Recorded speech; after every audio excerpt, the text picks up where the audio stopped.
Morning all, welcome to another Chess24 Banter Blitz. Okay, it's actually 10 AM here, a bit earlier because of the World Cup, which is really exciting at the moment. Let's see over there, let's mute over there. And we should be ready to go. Okay, I'm going to take the challenge, first challenge from Seb. Morning. Morning Seb. Oh, my volume is a bit loud. Okay. Morning. Sebi. 1996. That's my volume's still loud. Okay. A bit better. Let's just try Naidov. A bad experience last week, I think, with the Sveshnikov. So here, yeah, okay, exchanging off the light square bishops is good if white sets up a Maroczy bind later, because that bishop can often be a sort of prisoner within a Maroczy bind pawn formation. So that's a very interesting, trendy idea, I believe. But I'm still going to mark this d4 square here. I think that's the thing to do, the logical thing to do. It's a nice central square to sort of try and put pressure on. Okay, I'll still take here. There might be a target on c4, slight target on c4. Which might cause some issues later, I would hope. But otherwise, it looks like a fine Maroczy bind for a moment. Actually, Queen e6, yeah, he's defended against that. Okay, Queen e6 would have hit e4 and c4. So yeah, I'm being Maroczy binded.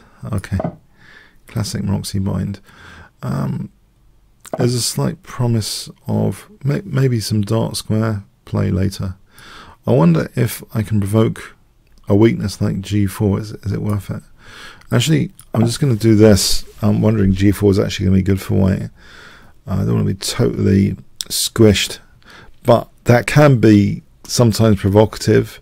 But the thing is, I think g4 is fine just to kick the knight back. Another plan here. Oh, that changes things quite a bit. Can I take towards the center? I'm just wondering, c5? He's given me a nice peg on the d4 square, actually, which I could use. I'm thinking I can use it with c5. Now, if he exchanges off dark square bishops, I believe I can put a knight into d4. I'm going to do that anyway, unless there's bishop c5. Yeah, knight e8, bishop c5. Oh, there's rook c5. Okay, because otherwise that pin on the pawn. But knight c7, bishop takes c5 would be using that pinned pawn. Unless I've got anything tricky there, knight e6. I think I'm just a pawn down there. So I think I've got to get out of this pin. Now I can do this. So I'm hoping to entrench a knight on that d4 square. Except knight b6 wins an exchange. I have to stop knight b6, I believe. Yeah, that's going to take care of the threats. Okay, I'm not getting too much at the moment. There might be this pawn chain could be something to try and weaken with a5, a4. Given I've got that semi-open b4, I think that might be a logical plan. f6 here would rule out for a bit e5. I'm wondering if I can play, if I can get away with f6. I think I'll try that because the bishop's gone, so playing a move like f6 isn't so bad. And if he hasn't got a light square bishop, these squares are not so exploitable. So I'm just wondering here if I can build up on b3 to play a5, a4. So a structural plan without immediate concern for e5 from white. So rook b8, a5, a4, just to try and weaken the b3 pawn. So rook.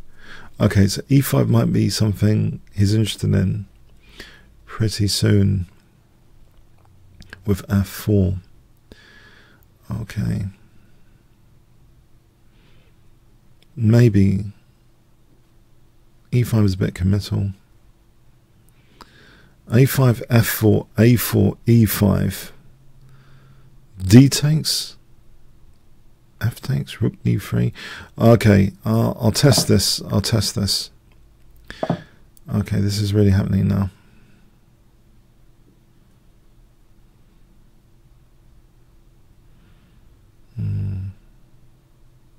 So this E5 plan is a concern.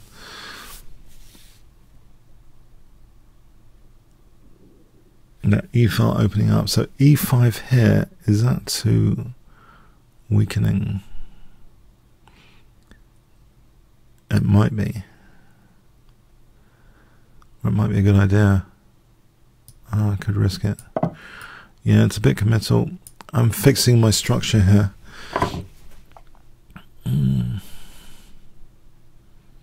But I want to play A4. Oh, there's rook d6 and queen e5 check, potentially. If the queen was left there, he could double and rook d6 and queen e5.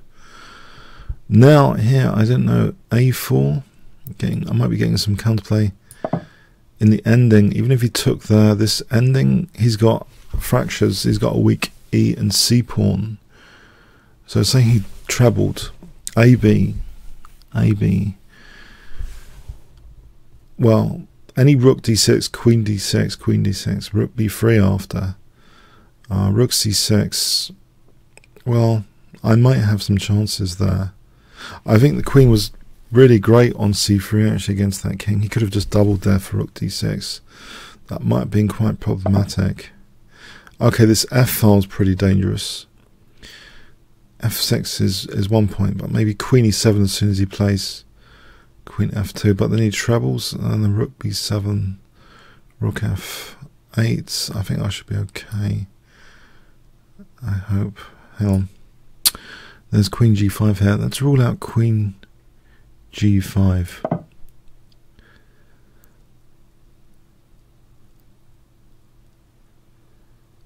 Yeah, that queen g5 looks... Alright, 2 rooks for the queen shouldn't be that bad.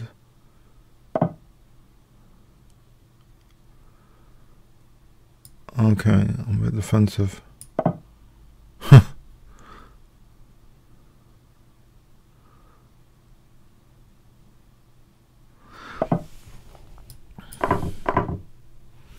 Is queen g5 possible here?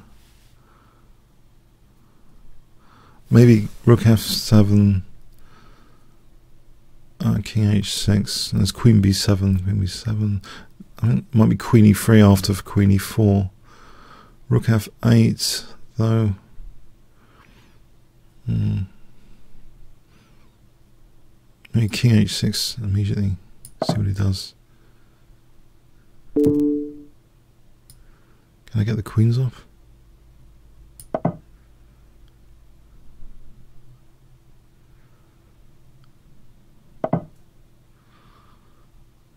Okay.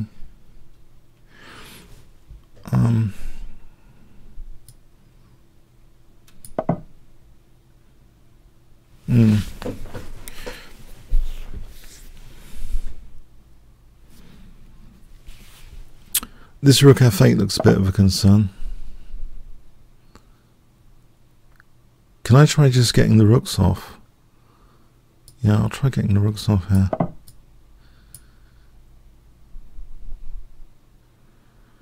Because I think I have queen e3 at the end of this.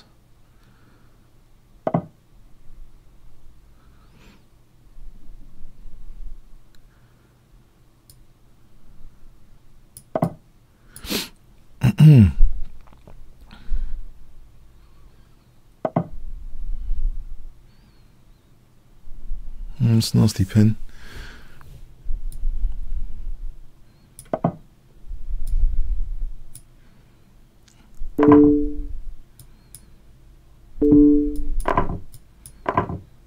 Try and give up the pawn, back the pawn immediately.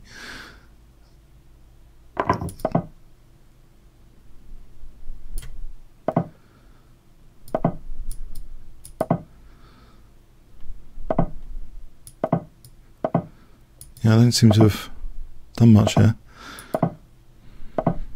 Hang on. I've got an idea. Just go over here. Ah.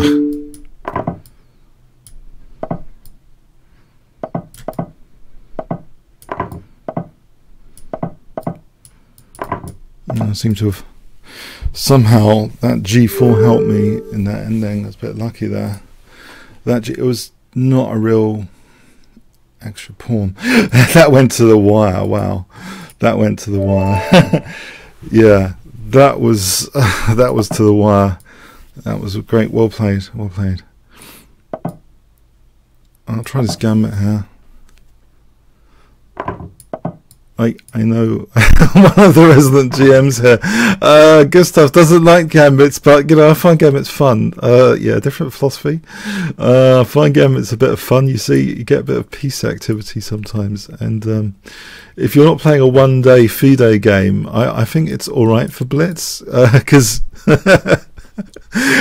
as long as it gives you some piece play without any terrible pieces, yeah, I think it's fine myself to play gambits. But if you're in a tournament with a rule of win as quickly as possible, it's also interesting to try and win as quickly as possible. Sometimes with a vicious gambit, and I think some gambits are more respectable than others. For example, the Marshall gambit, nothing wrong with that. Benko gambit. Yeah, some are really dodgy though, obviously, like this one. So, okay. I think this is okay, because I'm pointing at his king here. I'm protecting d5 indirectly against bishop f6 and queen d5. Maybe there's bishop g4, or bishop h3. Take and then queen d5 check, but then this rook g3, yeah. I mean rook g6 looks dangerous.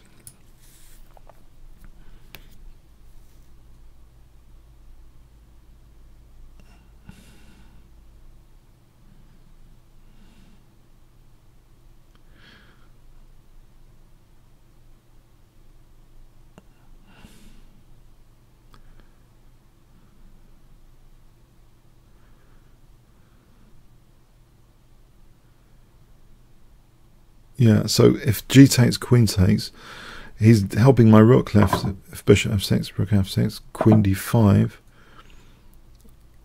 Oh, well, now just bishop h2 looks crushing. Yeah, this looks crushing now. There's not even a queen d5 in sight. So bishop h2, bishop g3, bishop f2 is a mating pattern if the rook moves. So yeah, rook e1, bishop h2 check. No, there's no king f1, king h1, bishop. Okay.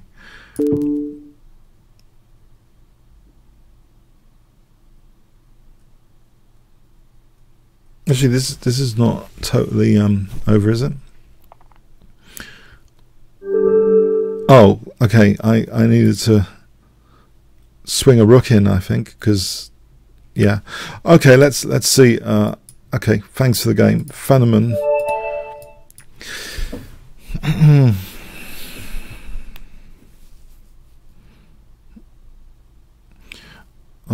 One gambit though, which has been an addiction for me, which I often regret playing, is the Alban counter gambit. I don't think it's that. People seem to know what to do against it. That's another problem. As yeah, people's theoretical knowledge is pretty good nowadays, I would say, because of yeah, it's just more communication nowadays about everything. The lack of surprise, basically, of playing a gambit. It was one of the perks of a gambit. Sometimes, although it might be slightly unsound, one of the perks was the surprise value, but that's gone down a bit, I would say. Can I take that? I can't see an immediate mate here for me if I'm getting mated, so I'm hoping f5, f4 is good.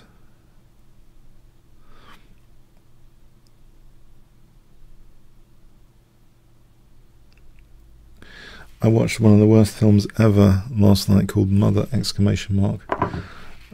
don't know what it was. In fact, we had a group discussion after how we can avoid such films in the future, because IMDb gave it a 6.8 rating. I don't understand how it could have done that, but anyway, I feel let down by IMDb. I think I wasted 2 hours, of my life last night. So yeah, if you wanna if you want to avoid that film, I'd recommend it. Recommend avoiding it. Okay. So knight g6, bishop h6, knight f4. I think, unfortunately, IMDb has probably film students, which unfortunately must see the film first before everyone else. Because if you look at like the last 20 reviews, they're like ones, 1, 1, 1, 2. It's like worst films ever. People wanting refunds. I don't know I don't know how it got an average of 6.8. Unbelievable. I just seriously unbelievable. I don't know. Okay. Anyway, so yeah, that wasn't a great film experience. Okay. I think f4 here. f4 coming up. f4. Okay. What about a knight sack for knight f3? If I sack a knight and then knight f3, that looks pretty dangerous, the second knight here. I need check, king h7. I think once a knight's sacked, knight f3, king g2, queen h2 is mating. If you could sort of you can try and get rid of that.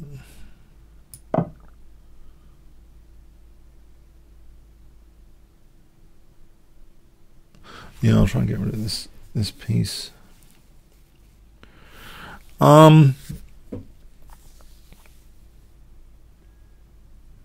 Yeah, the World Cup this week's been pretty exciting. Ivanchuk, unfortunately, he got, well, I was biased, yeah, he got crunched by Iranian, but it didn't even seem he just got a bad opening position where he couldn't even castle. Basically, that system was just a disaster. He just didn't get a game to play with. He's a fantastically resourceful player, but he never got started. I believe disaster in the opening. That's what I called it. But yeah, Iranians had a fantastic year, and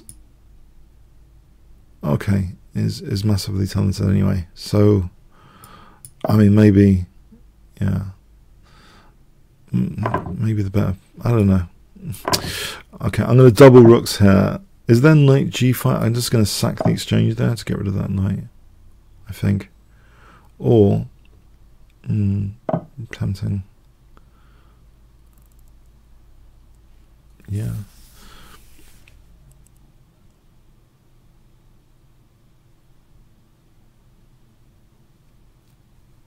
Oh, it's a bit tricky then. Yeah, this looks a bit tricky all of a sudden. What if okay, I'll tease c4 or the trebling. Okay, I don't mind sacking the exchange, do I?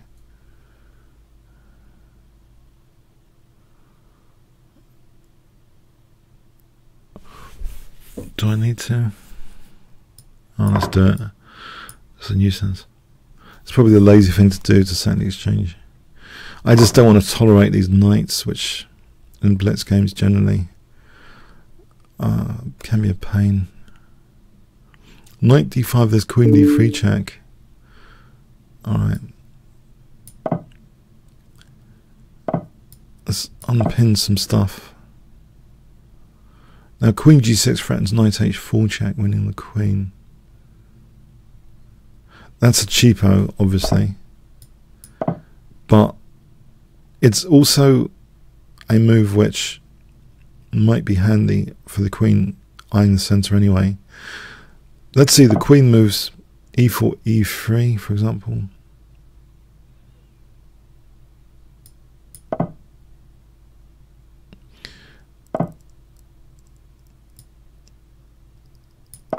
Alright, so queen e4, there's knight h4.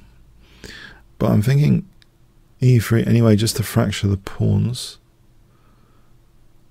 And then...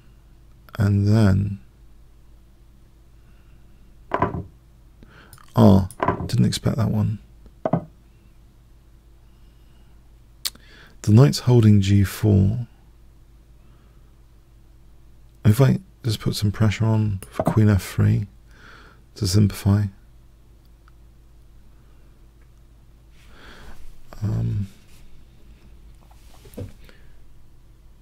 Oh, comment from Sabah. It would have been nice to see Report in the final, but Dingley outplayed him. No qualms there. Right, I'm going to take on f2 here. And take on b2. Thanks for the game, Philemon. Right. Pesho. Hi, Pesho. And also Svidler's doing his... from Chess24 is doing exceptionally well. He seems to be drawing with MVL, one of the most dangerous players in the world at the moment.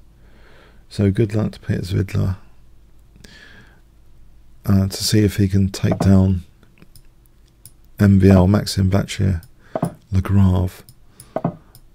Yeah, I followed MVL from early on in his career actually. I saw this brilliant game in the Dutch. He played Dutch Leningrad. I don't think he plays such risky openings that much, but it's such a dynamic, aggressive style.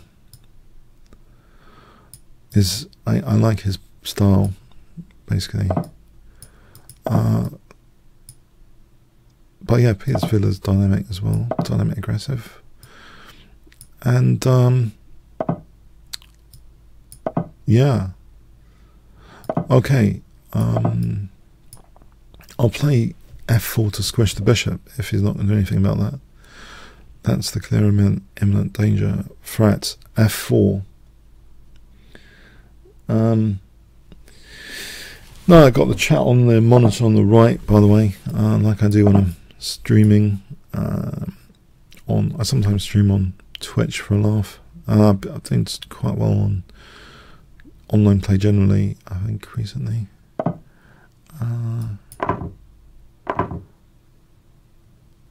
It's I don't want to allow a knight to f5.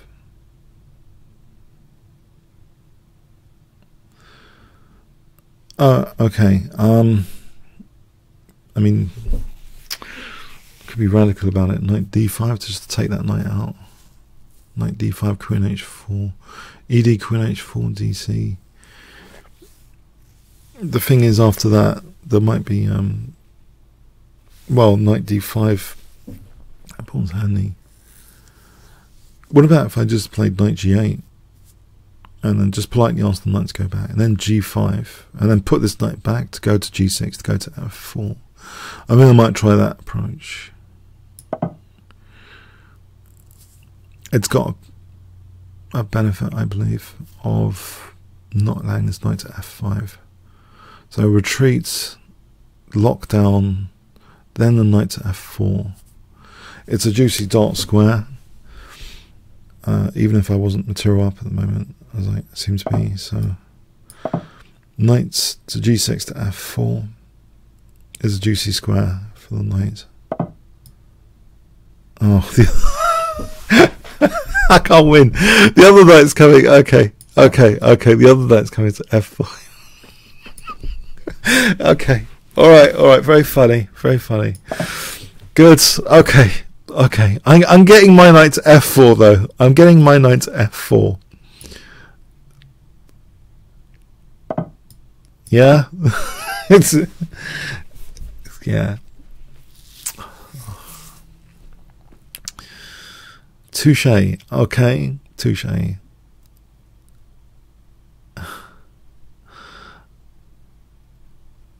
So I'm going to snap this knight off. It's annoying. It's annoying, as I'm sure my one is. I mind you, I'm now encouraging a knight to g4. I can take off this pawn, snap off a pawn, except there's a bit of a backfire with rook d7 later. Mind you, h3 would drop, so maybe I should take it. Be greedy. Or I can just protect the knight on d3 if rook d1.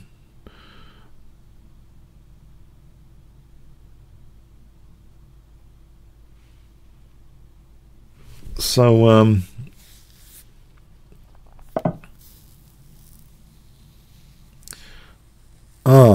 yeah, okay. Okay.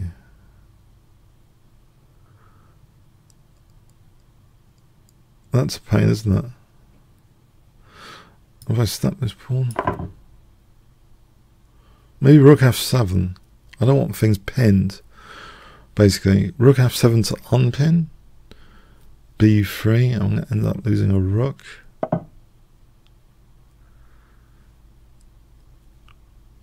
What if I challenge this guy before queen e5 happens? I'll just play e4. Alright, I'll play e4. I hope that's okay. That stops queen e5 at least. I can take that.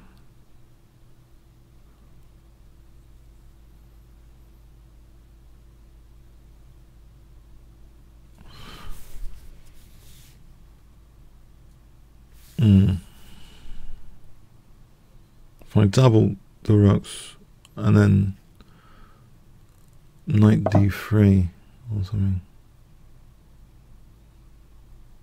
I'll double the rooks. I think there's knight h3. If king h1, knight f2, if he'll took on e4.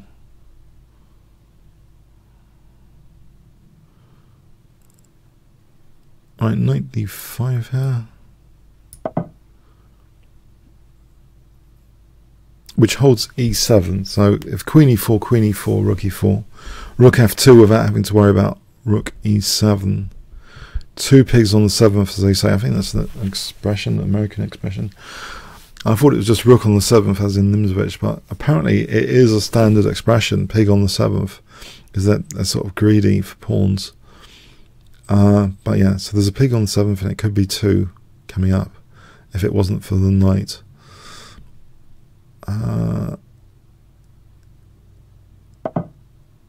Okay, so c7 is also guarded. Given I'm material up, I'm going to play. I think I'm just going to play rook f2 here. Yeah.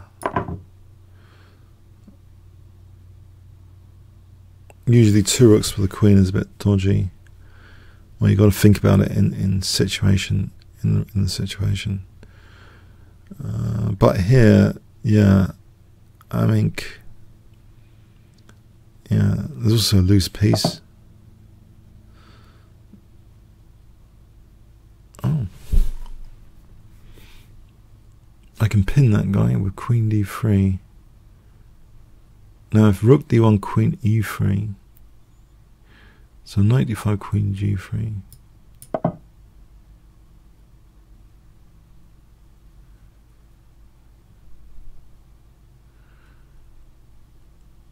And there's queen e5, isn't there? Oh man.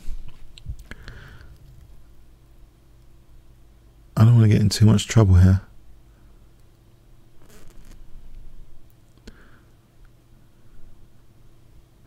I got to get this pin out of the I got to unpin. Okay. Alright, knight f5 is not winning the queen at the moment.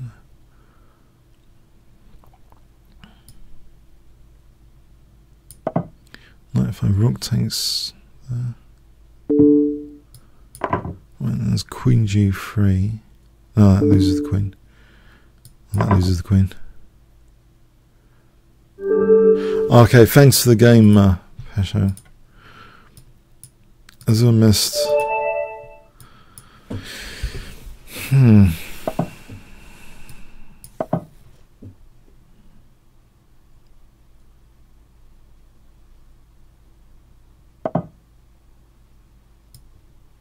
Roy the pass? I mean, Joker piano. Joker piano.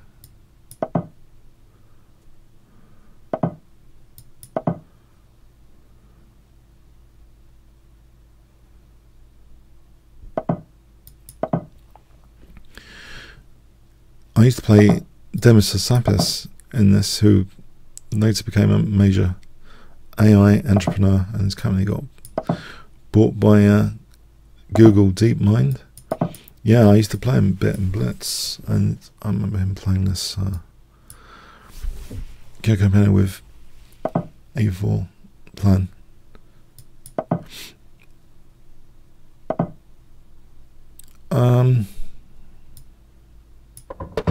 Oh, castle queenside, yeah. This looks, I don't know why I've done that actually. It's a bit unusual. Yeah, I just somehow it occurred to me to castle queenside. Okay. This is not the usual plan, is it? Really? But G4 is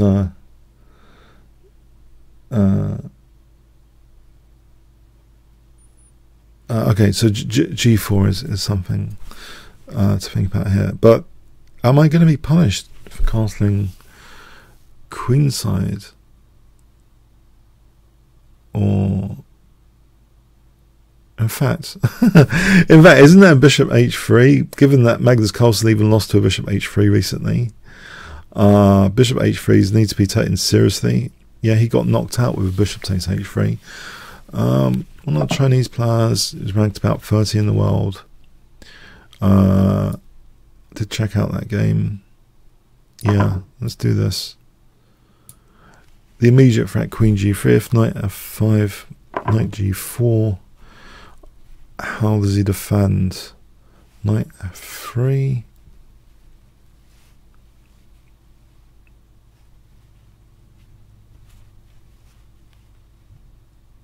Knight f3 blocks the queen.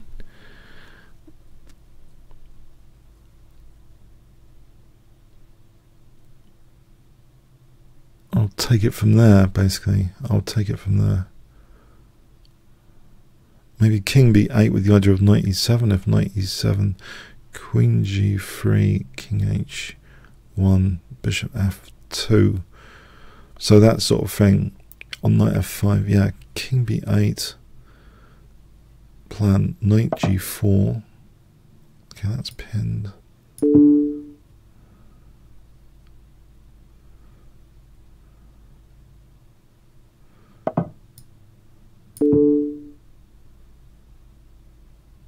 So h5 and knight g4 look interesting.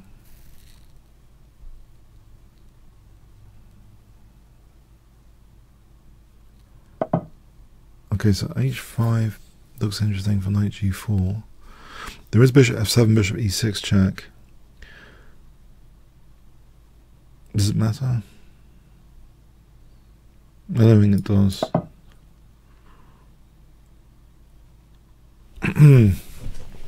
If the rook's involved pinning that, then there's no queen g4 in that line. So for example, bishop takes f7, knight g4, check, king b8, bishop takes g4.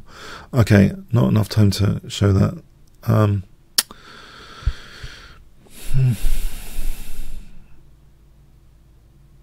If they queen h4 here,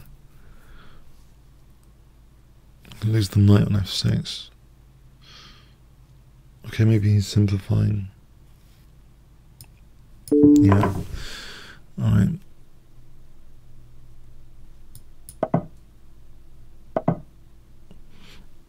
Fair enough.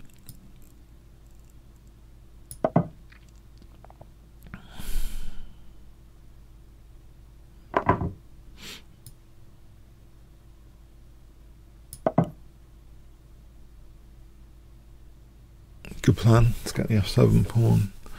I don't want to lose the exchange.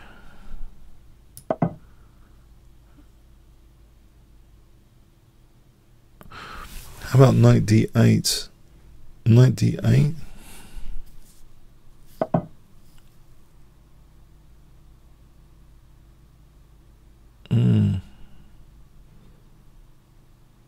Okay, I'll try and use these pawns.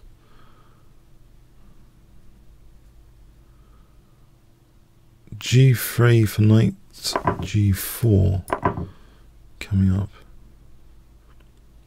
G3, not knight G, well, this knight's G4, then there's knight F2. I'm just wondering about knight E6 or bishop E6 though.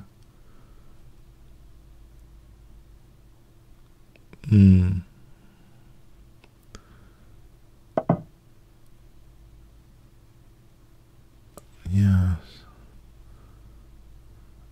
There isn't always knight D7 against the E5. Try this. So E5, well, I can always take a knight E5.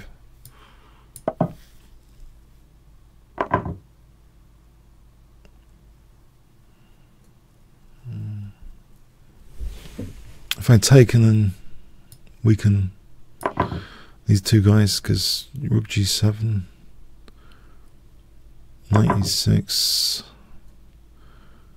and knight E6.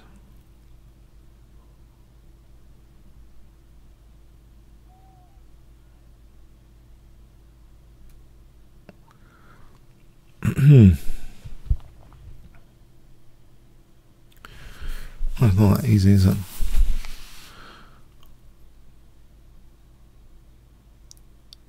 Okay, I'll just try and protect my rooks. Practical prophylaxis.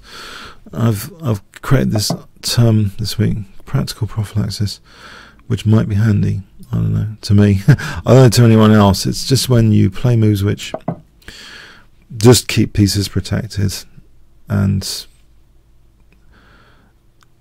or, you know, not create weaknesses, or just play solidly, is with the idea you don't have to always then anticipate threats all the time, because your position's almost good enough for someone else to take over. So practical prophylaxis, it's just interesting thought I had this week. Pretty common sense.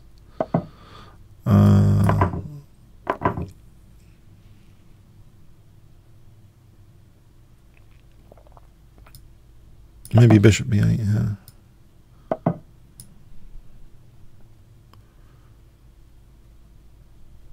I go for this pawn.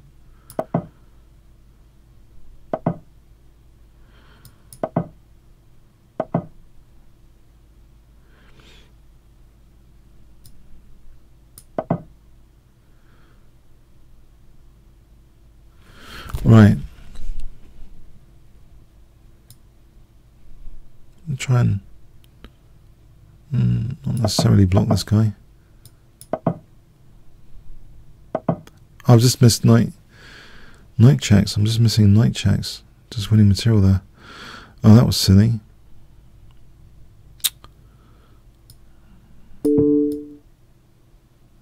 Yeah, I think I could have just won material.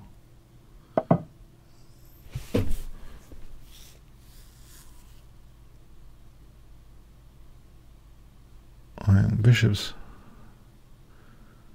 attacked. Yeah, I think I let him off. Okay, anyway, thanks as I missed. I mean, the rook move, I looked dodgy actually after. I just thought, hang on. He couldn't have done that. But anyway, Mr. Master. Okay, hi.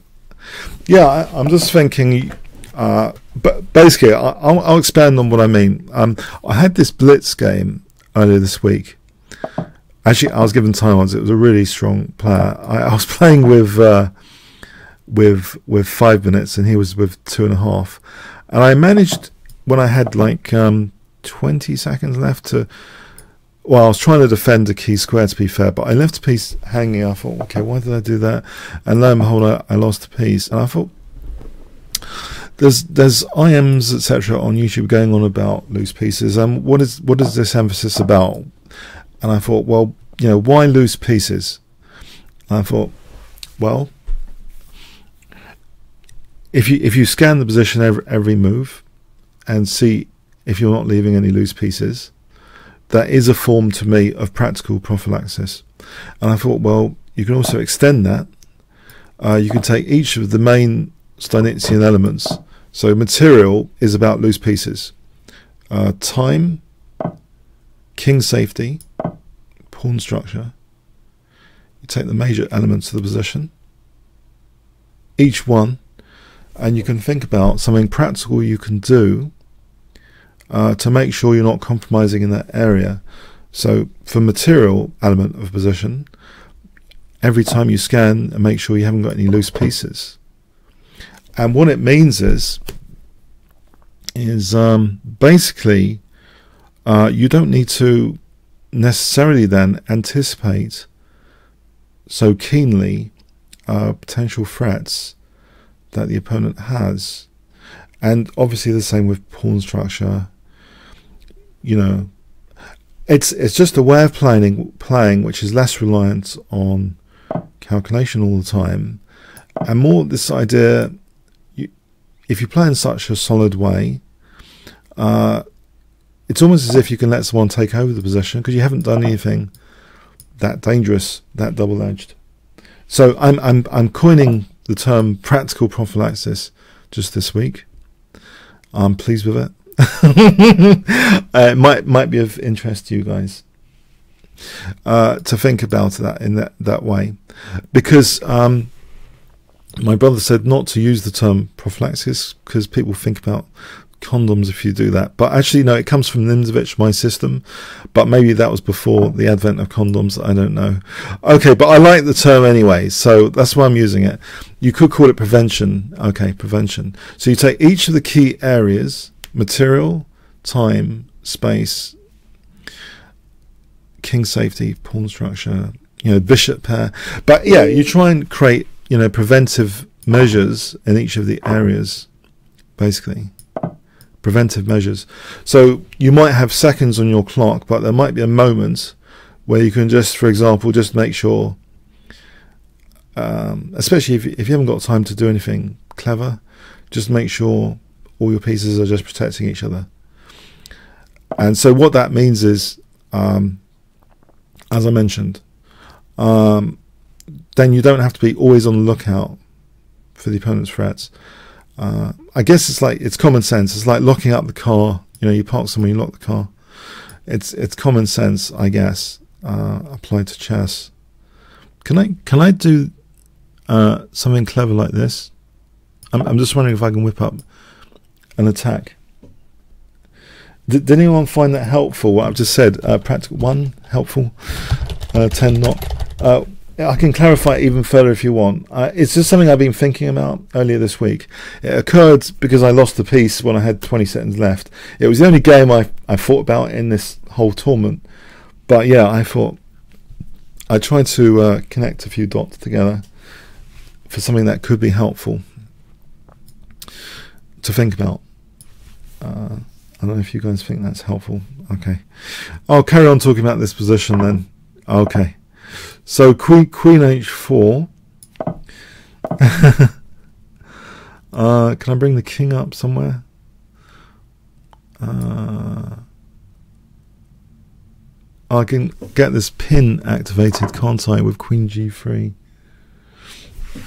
I think sometimes people say playing solidly. If you hear the term playing solidly, in a way that's practical prophylaxis.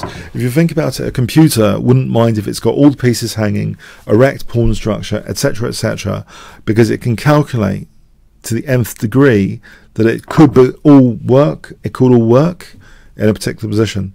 If our calculation was perfect, there'll be no need to play solidly. There'll be no need to care about any stuff like that. Because basically it could all be in the realms of calculation. Everything could be in the realms of calculation. See? But we're not great calculators. So the idea of playing solidly, of not having any hanging loose pieces, of having a nice pawn structure, of not creating weaknesses, all that sort of thing. Even at a high level, if we take a recent high level game, Wesley So won a game which maybe seems sterile, and his opponent lashed out at some point recently with g5, and as a result those pawns were weak in the end game, and Wesley So won. I mean, he's a great player anyway, but g5 seemed odd to Wesley So, saying his winning chances, he felt his winning chances went massively up when he saw g5 being played by his opponent. So that's an example, obviously, of not playing solidly. There might have been some specific calculation reasons. Okay, he's on my rook. I'd rather... there's queen e6. Okay, I've got to be careful.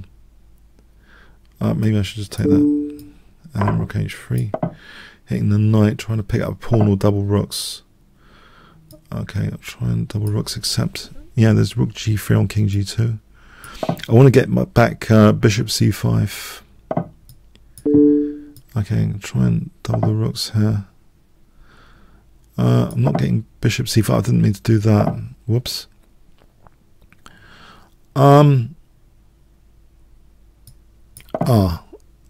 Both rooks going to go. I can take on a3. That's a compensation pawn. Yeah. Except he can play rook a2. Let's do this. So bishop a3 threatens. Okay. Okay. c6 threatens. He parries. See, he's like a hawk, this guy. He's like a hawk. He's seeing my threats. He's seeing them.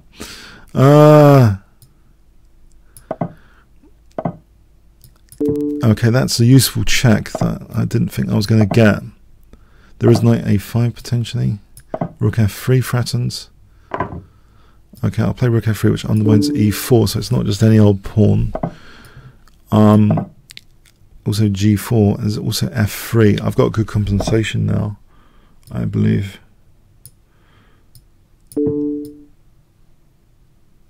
Yeah, I'll take this pawn and hit e4. I believe I've got good compensation. He's got a dangerous passed pawn coming. Maybe I should take that. Oh, there's knight e5. Oh, no, I shouldn't have done that. No, that was silly. I've just realised that was silly. Okay. There's f2 though, winning a piece back, isn't there? Okay, protect this guy. Push my passed pawn.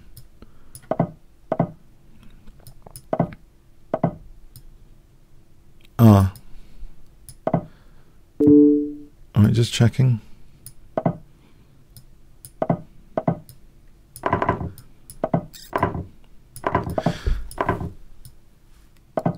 Yeah, it was a good game. It was a good game while it lasted. Alright, thanks. Yeah, that was a bit nebulous compensation, I think, at one point. Okay, so yeah, this idea of playing solidly, I've always wondered about it, and I think, you know, why recommend that to someone? Why recommend someone to play solidly? Why not just say, play the position? The reason I think you'd say to someone to play solidly rather than play the position is because we're not computers. Computers can play the position. They can play the exact move in a position based on a ton of calculation. A human, if you say play solidly, I think it's often better advice. You know, avoid risky pawn moves. Everything I don't do, basically. Most of the time. Okay, so... okay, but I'm thinking about it. After this incident, I'm just thinking, why? Yeah, okay, so h6, oh no, is ruled out. This is a 3-minute game, which I'm wondering, structurally, if I ever get in b4, I could double the rooks and play for b4 here. If he ever moves his rook away, though, I could probably put a knight into a4, to hit b2 and c3. So there's a few plans. Is he going to rob me of this f6 knight? Well, not rob me, but this is the wrong word. Okay. So this knight could go to a4. This bishop, where would that belong? Nowhere. Oh, he's taking that off. He's getting double pawns here or losing a piece. Yeah. I thought g3, but it's double pawns time there. Alright, thanks for the game, C Saba. See, I could play Dutch, or I could play boring like this. So, you see, I'm going to be boring today, yeah, because there's less weaknesses in this position. to worry about. See, I can hand it over to someone else. In theory, there's less weaknesses at the moment. I'm provoking e5 as space gain though, which could be dangerous. That could be the start of a major attack.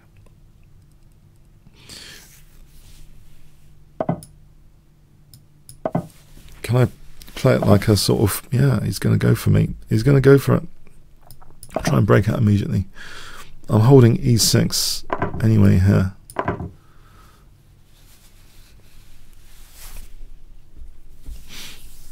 Now the knight's pinned to f2 at the moment. Have I got e5? Or is there like bishop g5 or something? e5, knight e6 doesn't really do anything. Maybe knight d4 after that. Maybe it is okay. e5, knight e6. h5 to stop knight g4. h5 is a bit weakening. Talking about weaknesses, it's a bit weakening. However, it's based on calculation. I just don't want to allow knight g4. Basically, yeah, I'm creating a weakness. Yeah, I am. Okay, but I want to be able to play stuff. Let's see. This is got a pin here to worry about.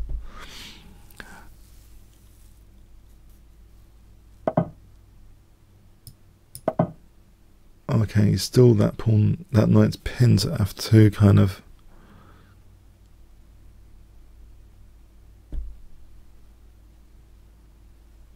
He's not really going to take on d7.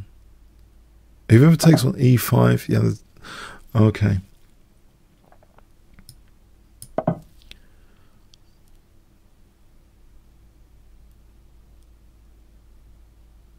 Now that g5 hole, yeah, is a pain as well after bishop h6 maybe. That's fascinating. The light square weaknesses. This looks in the realms of tactics, but there's light square weaknesses. So this could backfire because of these light square weaknesses.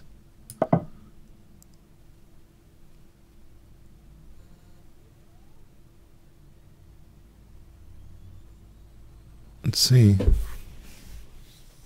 concretely how. Something like e5 and knight e5, but the knight's holding f3, so that's not as dangerous as it could be. e4 and knight e5 for knight f3 later. In the meantime, also the light square weaknesses, this bishop could go on this diagonal.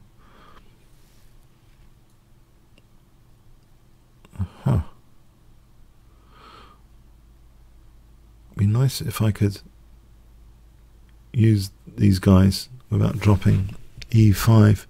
If I just drop this back for a moment to protect e5, then there's knight c5, potentially not here. Okay, I think I have to unfortunately bow down to protecting e5 to be able to get these guys out.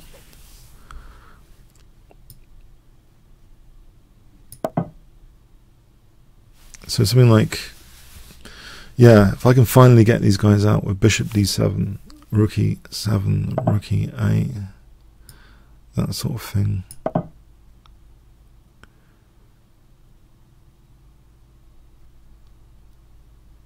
So rook e7, rook e8. Then think about c5 and e4. Oh, okay. Okay, things are sharpening up. The exchange sack here might be worth it. Because I hate pesky knights in blitz games, as I mentioned previously. Might not be theoretically that great, but in practice, I think it makes it easier for me to play this position. Except knight e4 there is winning material, so queen f5 for a moment. Yeah, it's unfortunate. I wanted to go on that diagonal, but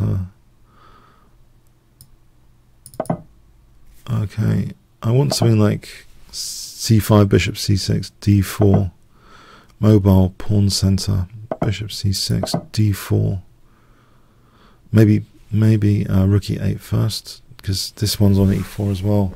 So rook e8, d4, e3, light square to light square attack. I don't think he's threatening anything there. I hope not. Okay. Alright. I drop a7, so be it. Oh, there's queen c7 as well. Queen c7, there's queen d7.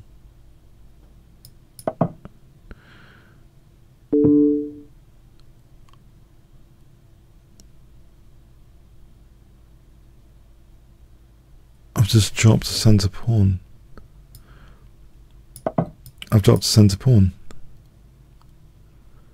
That's not a centre pawn. I wanted to give up a7, not a centre pawn. That's a real shame. Oh, that's a pain. That's a real pain. You can just take and then take on e4.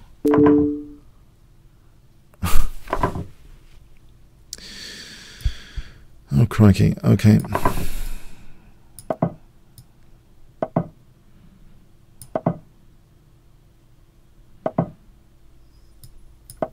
d3 here.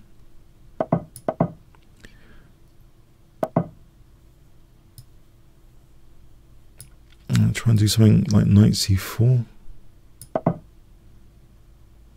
If I have knight c4, I have knight b2. Right. Play c4 anyway.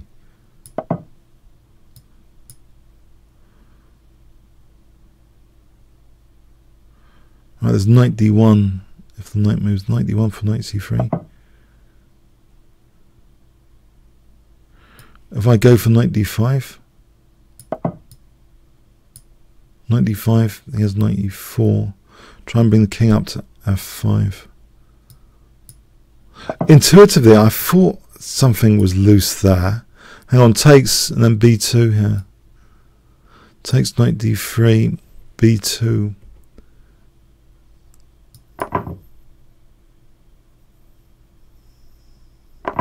Oh, he's got right, bishop d3 and then b2. There's no rook d1.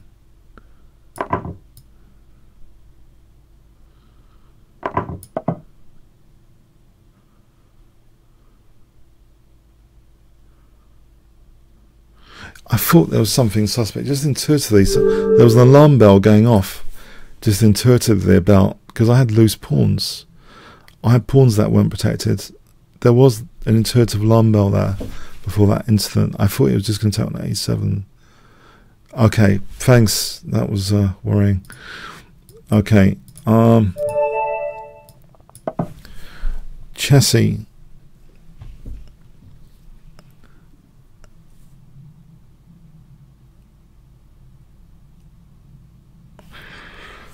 All right. Hi, Chessy. I hope you're ready, Chessy.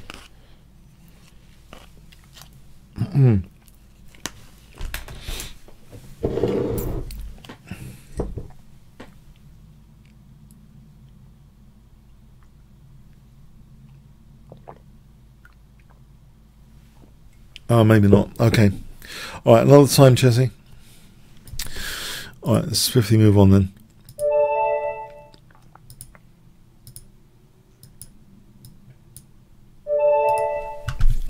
Fun beat. UK.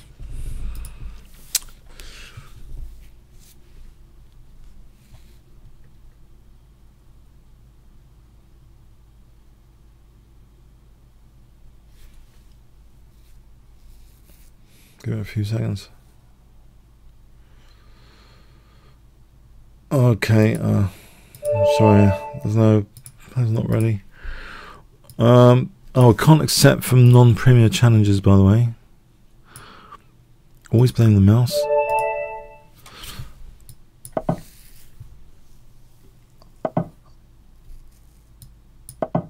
Let's do this center game. So, inspired by Shirov, when he won the Lloydsbet Masters when he was about 18 or something, 17, 18. I mean, this can be quite dangerous, this system. But there is an antidote. There's no antidote. That's why it's not that popular. As black can equalize if just follow the theoretical recommendation.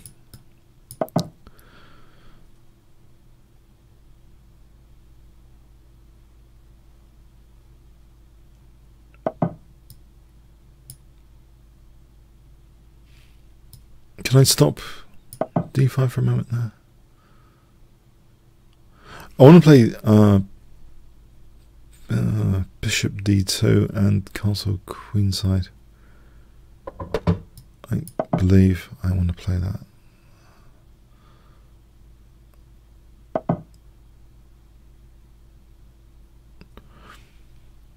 Okay.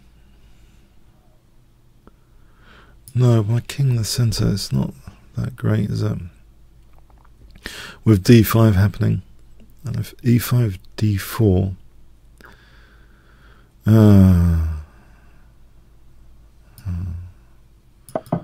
okay, I don't know. Actually, I think he might have a point with what he's done. He might have a point here. I thought the point was d5.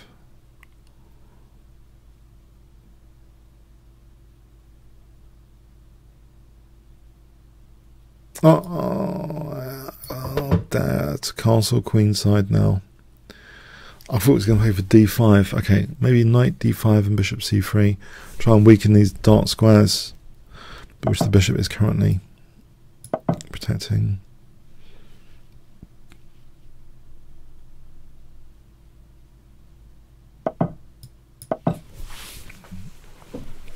If I can weaken the dark squares, then h4, h5 would be more effective.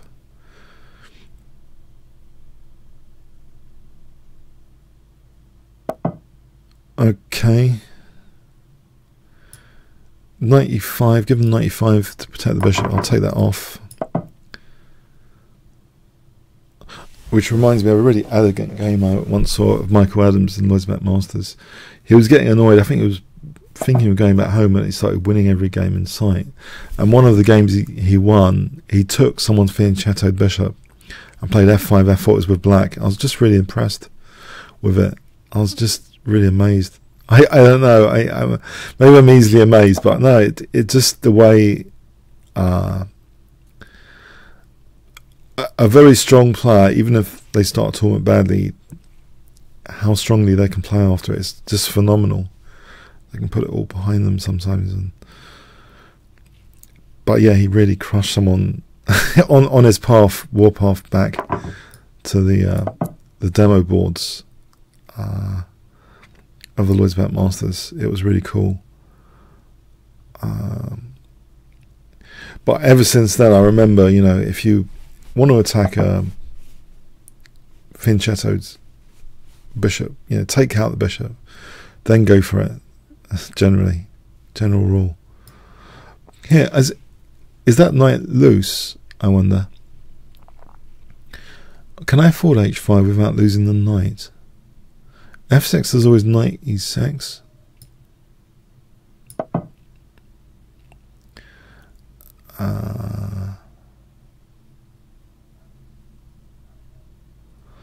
I think, well, hg is dangerous and h6 is dangerous. They're both dangerous in their own right. Although h6 king h8 is not so dangerous, perhaps. Yeah, I think hg is the danger one. And if fg, there's knight e6. Is he taking with the knight or something? Or the king?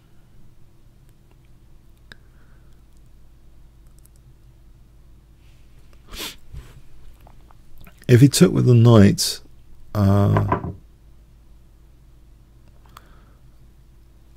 okay, that looks even more dangerous to invite a rook there. Wow. This looks mega dangerous. There's things like rook h6 for knight f7. If king g7, There's rook h7. And then if king moves, well, it's just all pretty dangerous. Yeah.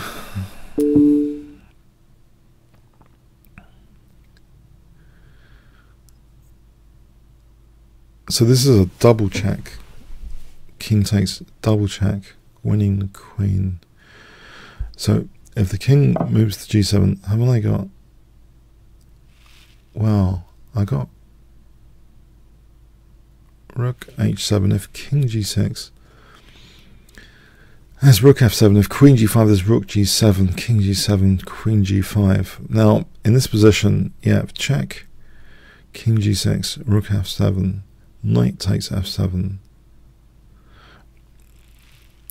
I'm going to test this anyway. I'm going to test it.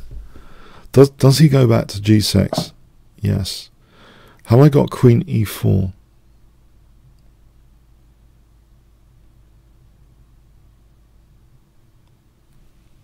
There's f5.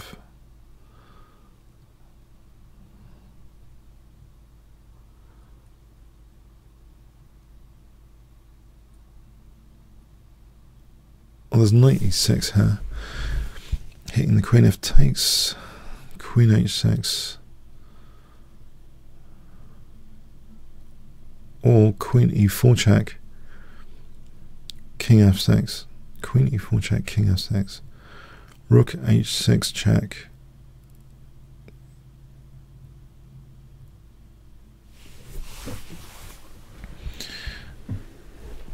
Okay, I don't want to particularly lose on time.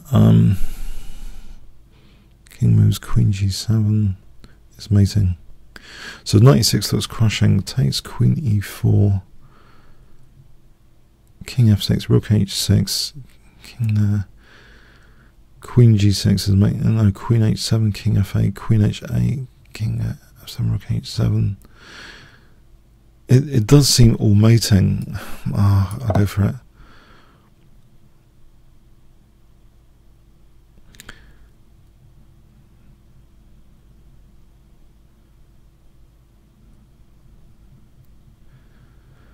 Actually, I shouldn't be doing this. I shouldn't be playing like this. There could be a miscalculation.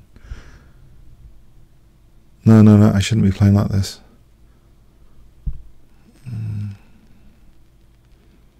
No, I think this was silly. Because I think he's got king g5. Queen e4, king g5. I haven't even calculated. And I've expended too much time on that. I'm just looking at king f6. Alright, on king g5, maybe queen e3 though. Alright, so queen e4, king g5. Queen e3, king g6. Queen h6, king f5. Alright, this is the line I looked at briefly.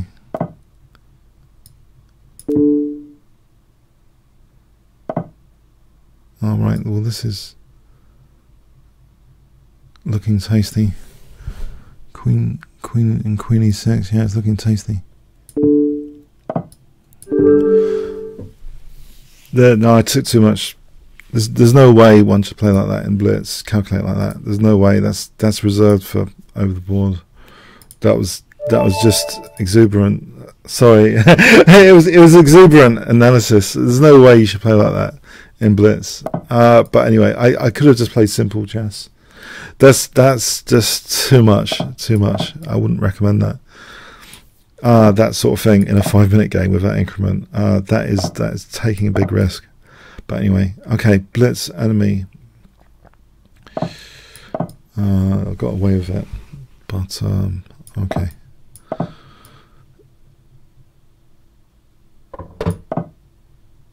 Maybe it was good enough for perpetual check, in theory, or something.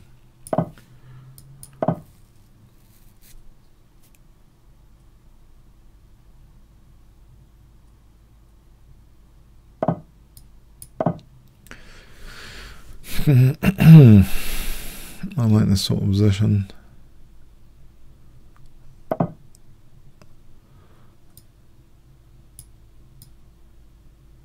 really like this sort of position, actually. If bishop g5, there's always knight f3 and queen g5. I feel at home, actually, in this position. I literally start to feel...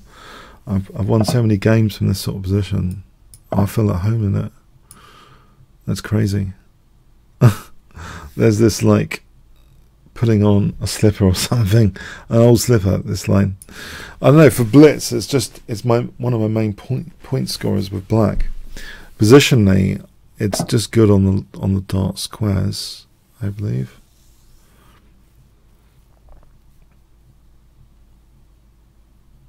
G5. If knight g5, rook g8, I'm really pushing the boat out here, tactically. But I just want to blast down the G file.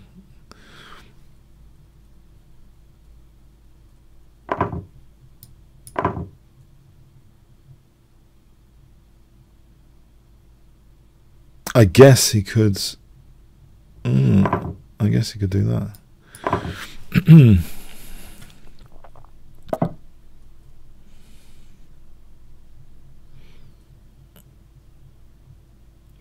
Maybe it's not that sound. It might not be that sound. No.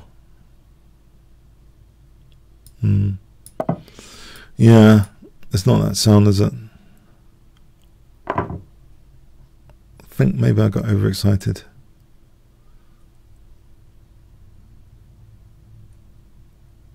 Yeah, this isn't exactly sound.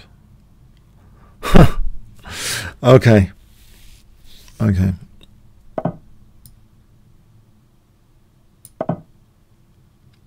Oh, there's queen e3 hitting the rook and queen now. Great. I should have moved this thing away.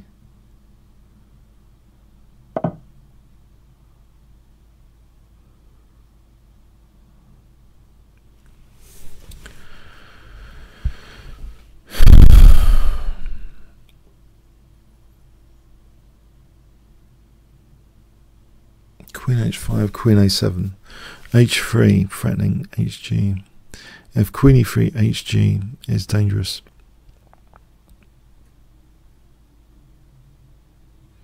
Maybe it's dangerous.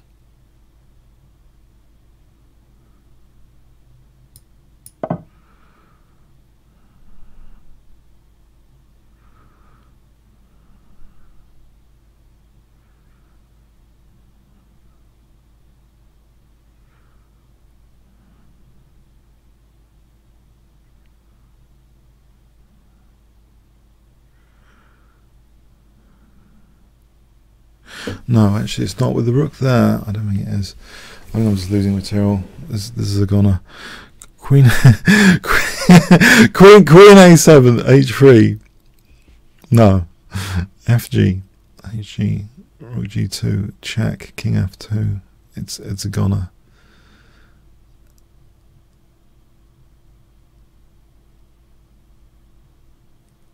And this, I'm missing something.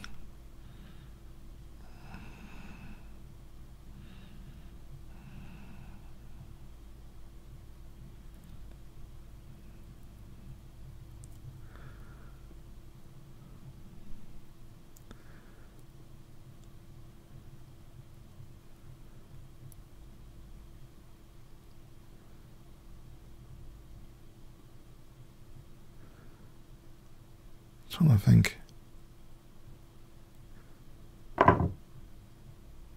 Wow, he didn't take the rook.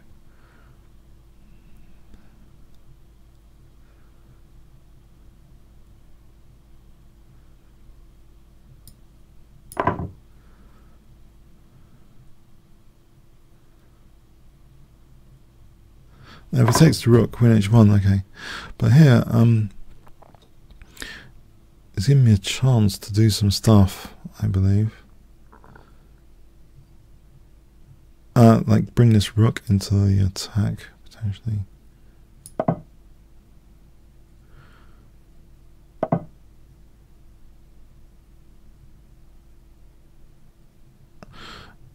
Oh, Yeah, that's what you shouldn't have said. LOL. Otherwise, I wouldn't have noticed. If you didn't say LOL, I wouldn't have noticed. Not 100%. Yeah, you don't give away, guys. You shouldn't give your opponent tips during the game. Yeah, he said LOL. I think. Why is he saying LOL? Why?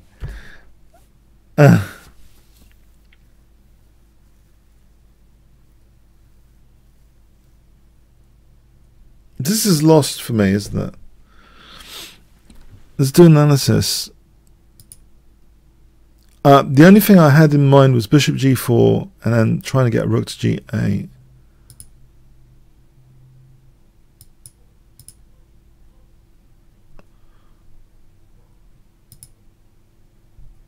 Yeah, plus 3. But I think even here, you know, just taking the rook. Surely, I played this. Yeah, you can just take the rook. Because I'm thinking, you know, h3, I think it just takes on g3. That's one of the lines here. Because then that rook is protecting g2. So this, you just play rook g2, yeah? And then if check, you know, just king f2. Yeah, I thought it wasn't the most amazing attack ever, I'm afraid. Sorry. Okay, okay. I don't know if I can try and away from his book, Enormous Theoretical Knowledge of Schellingford.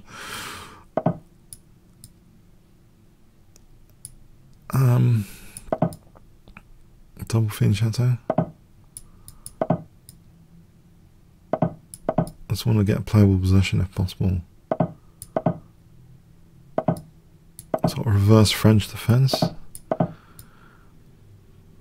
Don't have to commit to castling kingside.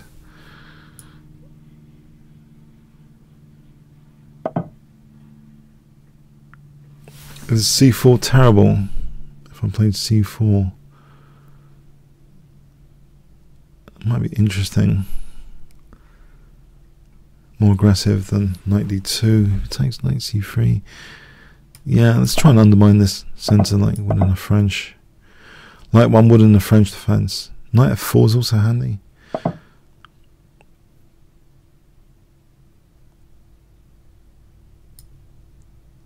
Can I take out his e6 bishop?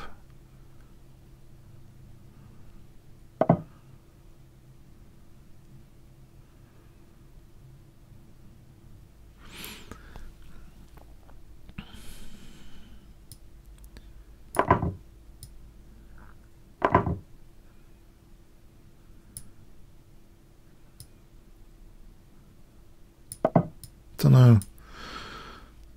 I don't want to get down on the clock too much as well against this guy. He's super quick. I've seen him take down the likes of Fiddler. So yeah, I know he's dangerous.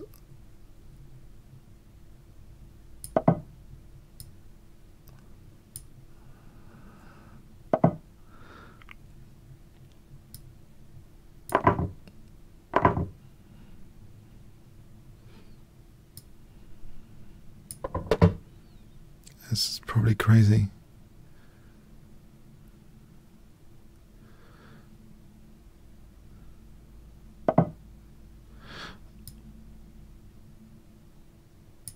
Can I get away with this? It's what I can get away with sometimes, I think. What can I get away with? I've just blundered the knight, haven't I? Yeah, check. What the heck am I doing?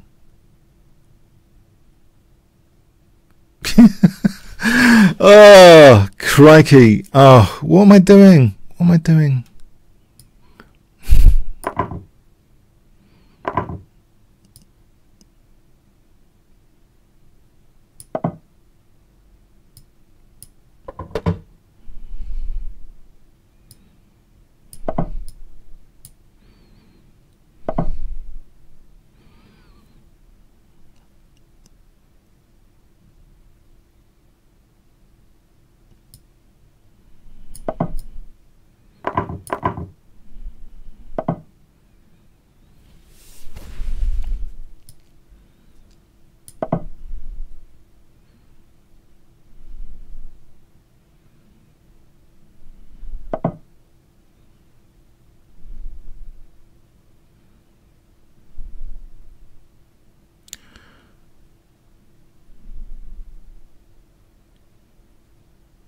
Yeah.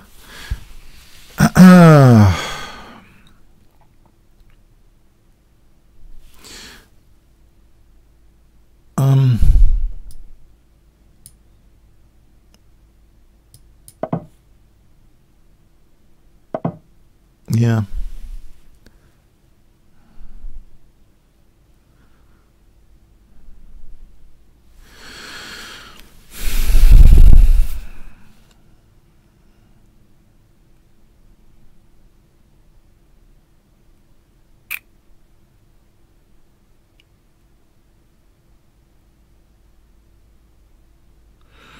No, it looks too precarious, this.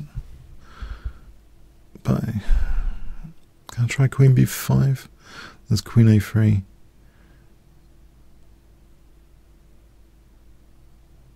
Queen a2, there's rook b6. Rook c1 might be the best, but I guess for rook c8.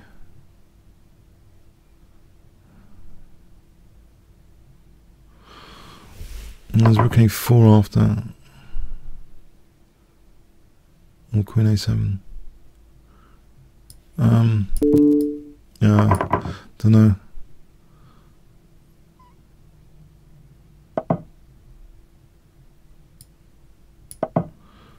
Is there potentially knight b6? That's odd. What the heck was that?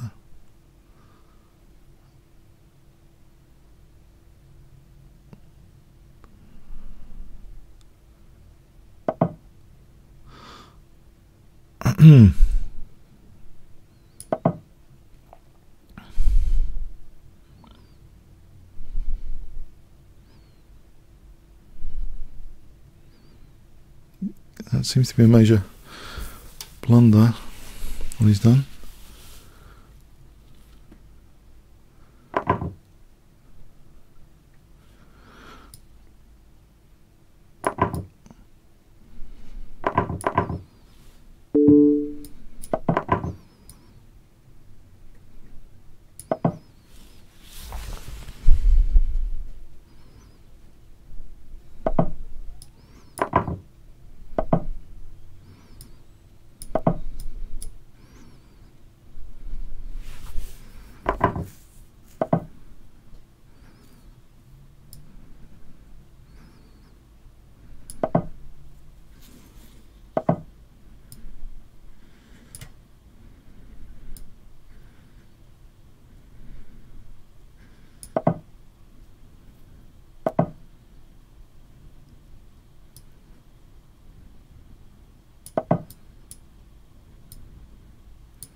Yeah, I was let off by a blunder in a difficult position.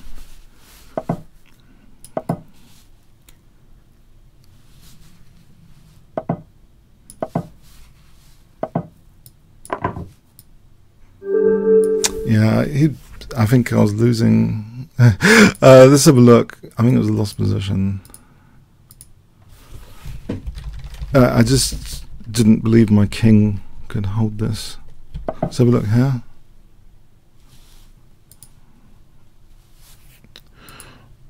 How do we get the analysis again?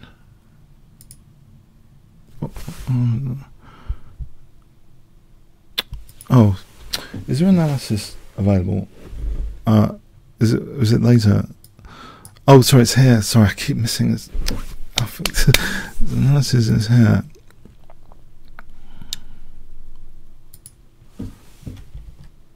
Oh yeah, okay, it's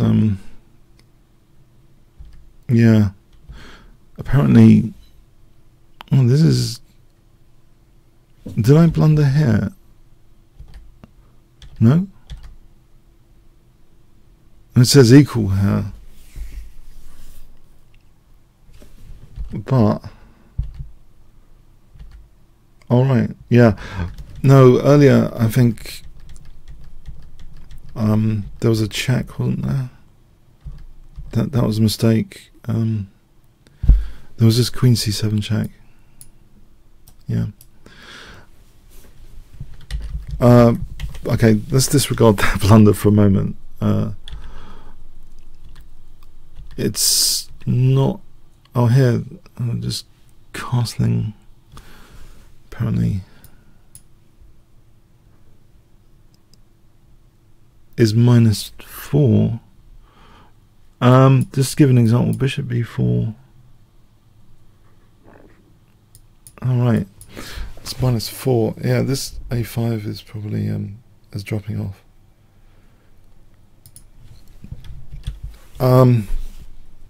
This is -4.59 after knight d7. Knight d7. Just using that pin. That pin. It should all be disintegrating. My king's safety. This was the most. This wasn't a very safe plan. Talking about not playing solidly. Castling queenside is often a very bad idea. Yeah, just knight d7. It's just unsafe. The whole position here is unsafe. Thanks for letting me off, Shannon.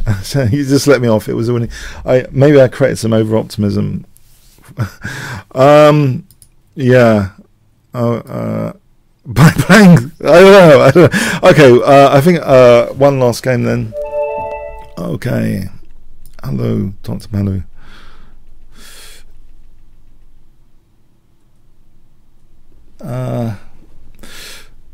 But he's still crushing me on the overall score, yeah. So yeah, very good player. And I saw him beat Petersville the other day. So great player.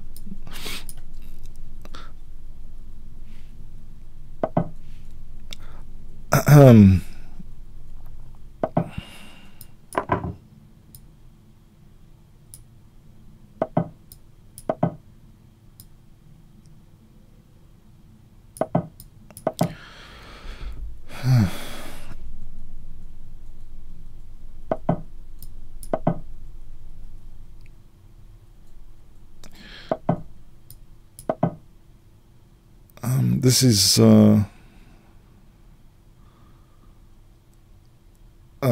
can go two ways, unfortunately,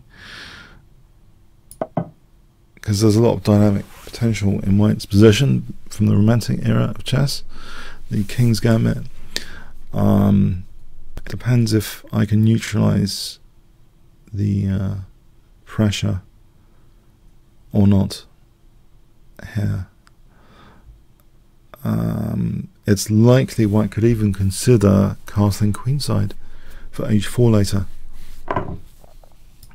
Alright, okay. Knight d5, I'm hoping I can just castle there.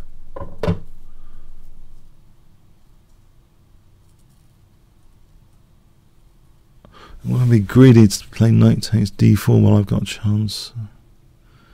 Is that super greedy? I'm so tempted. It's a centre pawn in principle. It's a centre pawn. I can castle after.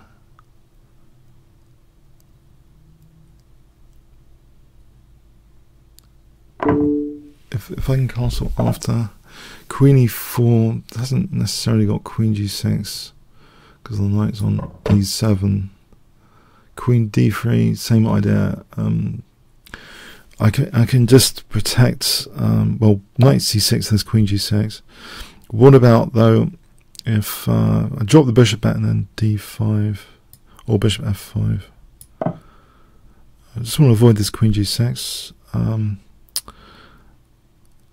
So bishop f5, just to try and get the queen off that sensitive diagonal. In fact, can I take c2? Or is that too greedy as well? I don't know. He's tempting me to be super greedy. I'm usually the one giving up pawn off pawn. Okay. I don't want to be too greedy.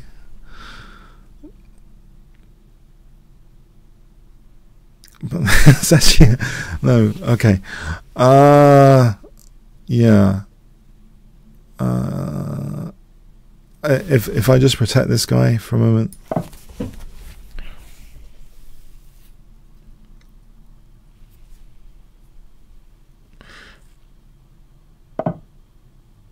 And if I go to e5 with the knight, it looks like a nice central knight on e5. I can't complain too much, I think, about this position. Even if I drop d6. Alright, he's hitting the bishop. He's hitting the bishop. Alright, I want to, as I say, have no loose pieces, ideally. Practical prophylaxis. How can I get a position where I haven't got loose pieces? What would I need to do?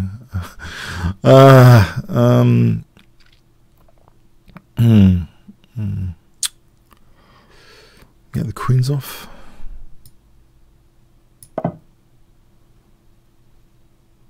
That pawn's pretty weak anyway. Give him that pawn back. Give him a pawn back. And this piece is hanging here. Potentially. I think if I had taken then f5 on knight e4. Okay, a5 and then b5 threatens to squish the bishop.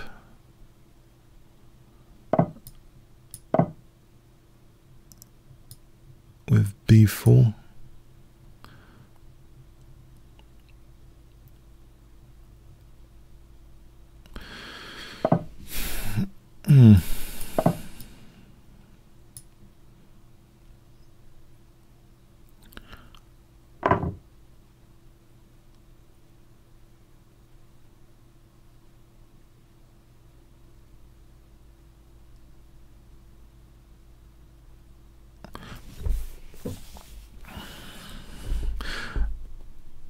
Yeah.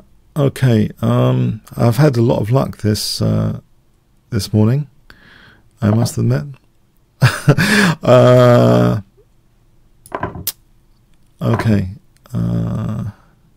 There's knight to f2 plan here, which looks good, as well as hitting the rook. Knight f2.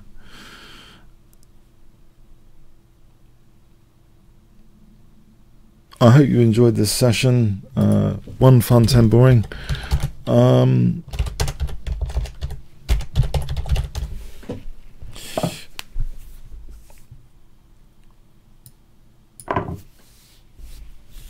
you want to vote on chat there.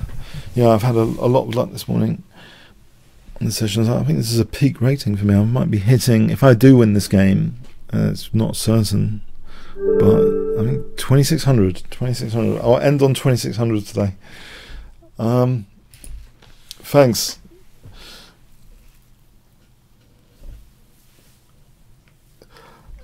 Yeah, likes appreciated, but you know, they're just pixels on the screen, likes and dislikes. So even if you dislike, okay, it's interaction. So maybe I shouldn't be bothered. Whatever you do, just interact with the video. Leave nice comments. That'd be wonderful if you leave nice comments, especially. So I know that you're actually a real person. And nice comments on the video. Remember, the video goes on my channel and the Chess24 channel. So check out for both. Yeah, I've just been super lucky this morning. So this is my peak rating ever, actually.